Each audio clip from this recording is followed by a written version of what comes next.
kung isulong ang ating war on corruption sa pamamagitan ng pagbabalik ng death penalty o kaparusahang bitay sa sino mang mapapatunayang nagnakaw sa pondo nating mga Pilipino.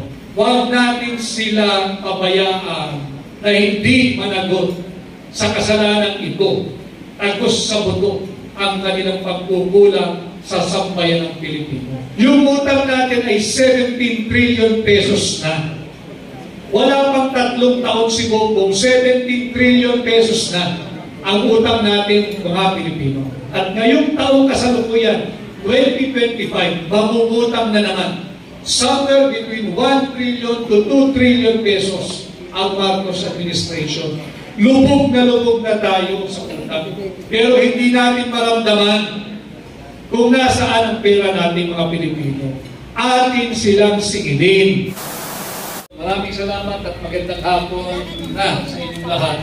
Ako ho ay nagbigay ng maiksing mensahe kanina at dumako na po tayo dito sa second part ng ating ginagawa na orientation workshop seminar para sa ating gagawing pagkilos sa nalalapit na pagbubukas ng campaign period. Dahil tayo nga po, ang hakbang ng maisog, magkakasama tayo, ay lumahok dito sa electoral process na magaganap. At hindi man po tayo political party, tayo ay isang mass movement o social or people's organization. A social movement, habang ng maisog, humihingi ng transparency na salat ngayon ang administrasyon ni Bongbong Marcos, humihingi ng accountability, humihingi ng peace o kapayapaan, humihingi ng security o seguridad sa buhay ng bawat mamamayang Pilipino. At alam naman din ninyo na bilang tunay at maisog na oposisyon, kasama ko kayo dito sa ating sinisimulan at pinamumuno ang war on corruption. Importante na paulit-ulit nating pag-usapan ito na ang ating programa bilang tunay at maisog na oposisyon ay ang pagsusulong ng war on corruption. At ito po'y masasabi ko, na itong war on corruption ay hindi lamang political statement, political slogan, or political or campaign line. Nais kung isulong ang ating war on corruption sa pamamagitan ng pagbabalik ng death penalty o kaparusahang bitay sa sino mang mapapatunayang nagnakaw sa pondo nating mga Pilipino. At bago tayo mapunta dyan sa pagbabalik ng death penalty, bilang senador ninyo, ating aamyendahan yung tinatawag na plunder law.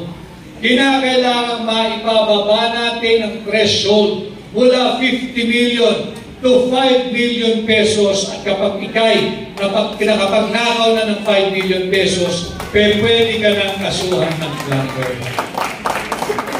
Marami ako nakakausap, bakit 5 million pa, baba natin ng 1 million. Ito po ay panukala lamang. At bilang senador ninyo, makikinig ako sa sentimiento ng higit na nakararaming Pilipino. Maaring 5 million, maaring 1 million, maaring 100,000 piso. Sapagkat ang pagnanakaw ay pagnanakaw. Regardless of the amount stolen from the public, ang pagnanakaw ay pagnanakaw, hindi dapat tularan at nararapat ng tuntukan. Mantakin ninyo, yung isang mahirap na wala nang makain na pilitang magnakaw sa isang convenience store ng isang latang sardinas, diretso, kalaboso, pag nahuli. Samantala, yung mga tiwaling politiko na nasa gobyerno, milyong-milyong piso ang ninanakaw, ang tawag sa kanila ay your honor o honorable. Kaya dito, gagawin natin parehas ang laban. Ibababa natin ang threshold ng plunder from 50 million pesos to 5 million pesos. At pag nagawa natin yan, aking isusulong bilang senador ninyo ang pagbabalik ng death penalty sa kasong plunder at droga na siyang kasasangkutan ng mga taong gobyerno at ng mga banyaga. Ito ang pangunahin nating legislative idea bilang senador ninyo. At alam ko rin naman na some of you may have heard ang isa sa ating isinusulong, ang problema ng ating bansa, yung top 5 ay yung inflation. Inflation, yung pagtaas ng level o bilang of those who are living under the poverty line, yung kawalan ng trabaho, yung korupsyon, at nagtataas ang presyo ng bilihin. Pag sinuri mo itong top 5 problems of our country, babalik ka o mauuwi ka sa tanong na magkano ba ang naiuuwi na lamang ng isang manggagawang Pilipino. Lalo pa higit yung mga nasa probinsya. Tayong nandito ngayon sa National Capital Region o yung mga taga-Region 3 o Region 4A, malapit-lapit sa Mega Manila. Higit kung mas malaki yung sahod ng mga nasa Mega Manila kung ihahambing mo sa mga nagtatrabaho sa probinsya. Dahil daw po mas murang manirahan sa probinsya. Hindi po totoo yun at hindi na po totoo yun. Sapagkat sa akin ng pag-iikot, higit po mahal ang presyo ng kuryente dyan sa Guimaras. Higit po mahal ang presyo ng kuryente sa ilang bahagi ng Iloilo.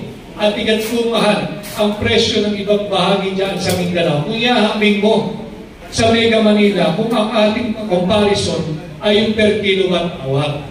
At nababanggit din natin, kayo po yung nanghali lamang. Pareho lamang po ang presyo ng isang pirasong manok na may isang pirasong kanin, na may isang pirasong gravy sa sikat na fast food chain sa Mega Manila at sa probinsya. Bakit mas mura ang sinasahod? Bakit mas mababa ang sinasahod ng mga nagtatrabaho sa probinsya? Kaya po aking isusulong bilang senador ninyo, yung standardization of wages, yung pagkakapare-pareho na ng sahod ng mga nagtatrabaho sa Mega Manila at sa probinsya. Sapagkat hindi po totoo mas mura ang buhay at manirahan sa probinsya kung ihahambing mo sa Mega Manila. Pareho lamang po ang presyo ng kada litro ng krudo, ng gasolina, ng kerosene sa probinsya kung ihahambing mo sa presyo dito sa Metro Manila o sa Mega Manila. Mas maliit ang sahod ng mga taga-probinsya kung ihahambing mo sa mga nagtatrabaho sa Mega Manila. Subalit pareho lamang ang antas ng income tax na kanilang binabayaran. Hindi ba't lugi na lugi ang mga taga-probinsya? Pareho lamang ang rate of inflation na dinaranas ng mga nasa Mega Manila at ng mga nagtatrabaho sa probinsya. Subalit, ang kabalintunaan, mas higit mababa ang sinasahod ng ating mga manggagawa sa probinsya. Panahon na rin na tuntukan natin ang pagkakaibang yan, kaya aking sinusulong bilang senador ninyo yung standardization of wages. At alam ko rin na alam ninyo yung pinag-uusapang mainit na mainit ngayon, yung unconstitutional budget for 2025 na pinirmahan ni Bongbong Marcos na hitik po sa korupsyon. Tinanggalan ng funding, defunded, zero budget ang binigay sa PhilHealth. PhilHealth mahalaga sa ating lahat, sa inyo, sa ordinaryong Pilipino. Sapagkat diyan tayo lahat nakaasa pagdating sa usaping pangkalusugan at ating kaligtasan. Subalit zero budget ang binigay ni Bongbong Marcos. Saan dinagay yung 74 billion na dapat sana budget or subsidy ng PhilHealth? Ibinigay sa mga mambabatas. Binigyan ng 5 billion ang mga senador, 21 billion ang mga kongresista, kanilang paghahati-hatian para sa kanilang ayuda. Ang ayuda ay isang legitimate way of vote buying. Ang ayuda ay hindi para umunlad ang buhay ng mahihirap na Pilipino. Ano ho ang ating patunay o pruweba? Maghanap kayo ng isang taong patuloy na sumasahod o pumipila o tumatanggap ng ayuda at tanungin ninyo, sa daming beses ka nang tumanggap ng ayuda, bumuti na ba ang buhay mo?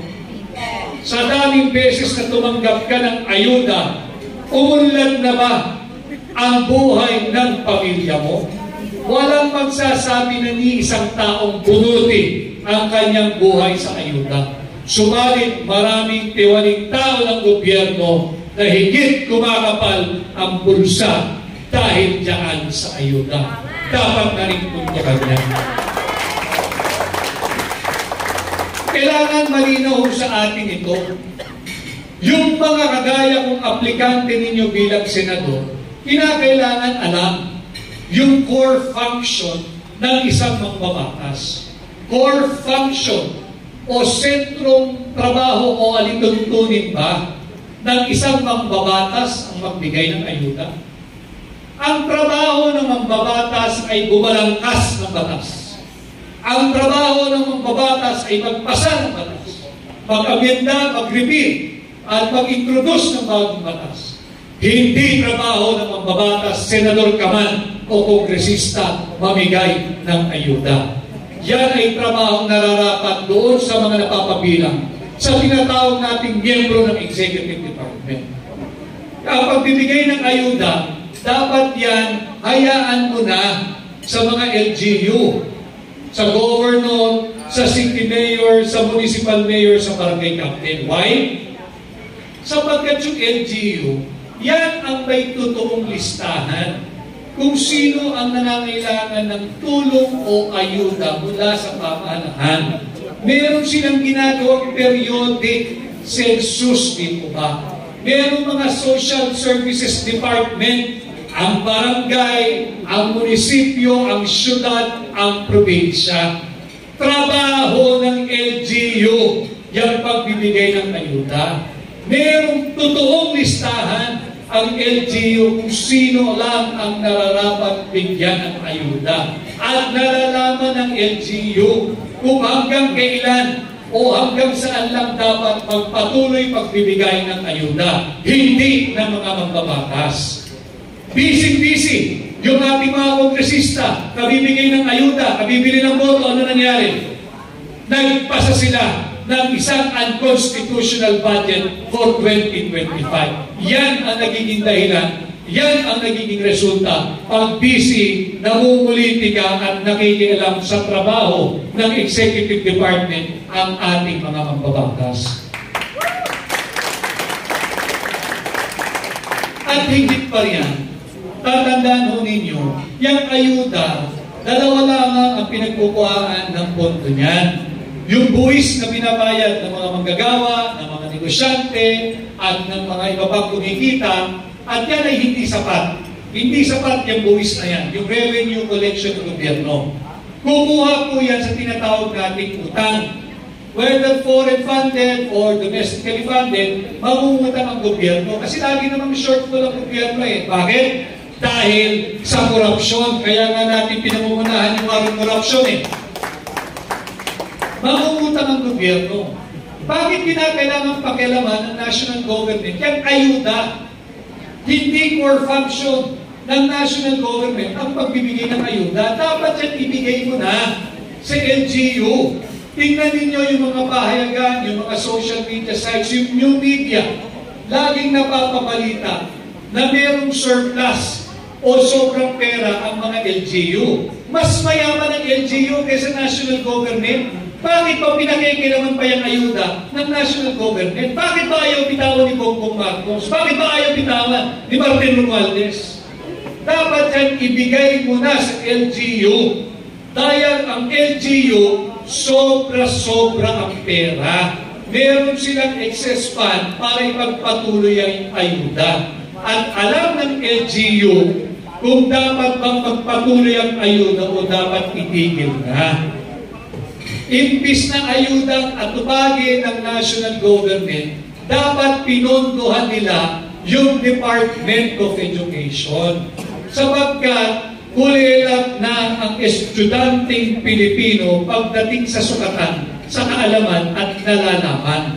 Maging ito ay tungkol sa siyensa or science, math, English or technology. Iwan na yung mga kabataang Pilipino. Tinapyasan pa ni Bongbong Marcos ng 12 billion yung budget ng DepEd ngayong 2025. Hindi pa nakontento dyan. Kinuha pa yung 74 billion pesos ng PhilHealth. Hindi pa ba sila kontento doon sa 60 billion pesos ng PhilHealth na kinuha nila noong nakaraang taon? Itong 74 billion pesos para sa PhilHealth, ngayon 2025, kinuha na naman nila. At higit pa yan, na ilathala ng isang maiso na kolumnista ng Daily Tribune. Kung kayo'y nalalakihan na sa 60 billion kinuha nila sa PhilHealth, kung kayo mga kababayan ay nalakihan na sa 25 billion pesos na kinuha nila sa DBP, kung kayo'y nalalakihan na sa 50 billion pesos na kinuha nila sa Land Bank, small time yan. Doon sa 117 billion pesos na kinuha nila mula sa PDIC o yung Philippine Deposit Insurance Corporation. Saan dinadala ng gobyerno ni Marcos ang pera nating mga Pilipino? May nakikita o nararamdaman ba kayo ng proyekto ng administrasyon ito na magpapaunlad sa bawat Pilipino? Nasaan ang trilyon-trilyong pisong pera nating mga Pilipino? At bukod pa riyan, huwag nating kalilimutan, ipinagmalaki, ibinita nila 500 billion pesos na ang kanilang inuubos sa flood control fund sa loob lamang ng 2 taon ng kanyang administrasyon. At ngayong 2025, another almost 250 billion pesos na naman ang kanilang binaga dito sa flood control funds. Bakit tuwing umuulan, bumabaha? Huwag nating kalimutan yung mga kawawa nating kababayan sa Bicol na linubog ng baha, na linubog ng bagyo. Huwag nating kalilimutan yung inosenteng 200 Pilipinong namatay dahil nalunod sa baha. Buhay pa ho ang higit dapat sa nakararami doon kung hindi ninakaw ng Marcos administration ang pera para sa flood control programs. Huwag natin sila pabayaan na hindi managot sa kasalanan ito, tagos sa buto ang kanilang pagkukulang sa sambayan ng Pilipino.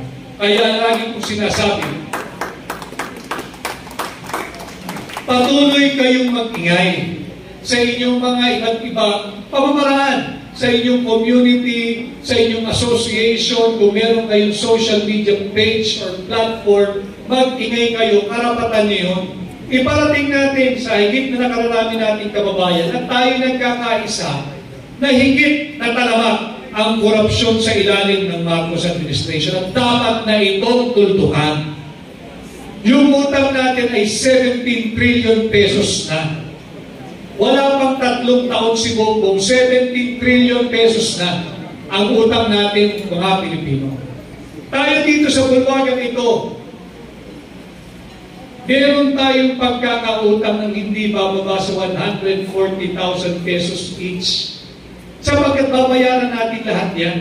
Yung 17 trillion pesos na yan. At ngayong taong kasalukuyan, 2025, mangungutang na naman.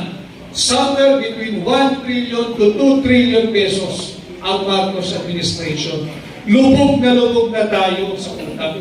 Pero hindi natin maramdaman kung nasaan ang pera natin mga Pilipino. Atin silang singilin, atin silang panagutin, dahil pera nyo yan. Kaya nga ang aking pakiimbitasyon sa inyo, samahan ninyo ako dito sa war on corruption. At pag tayo nagkaisa, posible ang pagbabago ngayong 2025 pag kayo ay naghatid ng isang katulad ko na bago sa Senado. Bagamat wala tayong political party, meron tayong hakbang may isog. Kasama ko ang may isog at may mga prinsipyong Pilipinong katulad ninyo na higit marami kesa sa mga tiwali at korap na taong gobyerno at politiko. Magkaisa tayo, ilaban natin ito, ang labang ito ay laban ninyo at ating isulong yung ating war on corruption, ibalik natin ang death penalty, ibaba natin yung presyon ng plunder, wasakin natin at ibasura. Yung resolution number 10, huwag natin kalilimutan. Yung liquidation by bill certification, kahit na sabihin nila, na paulit-ulit yung ating sinasabi, tama. Dahil paulit-ulit nyo rin ginagahasa ang kaban ng ating mga Pilipino.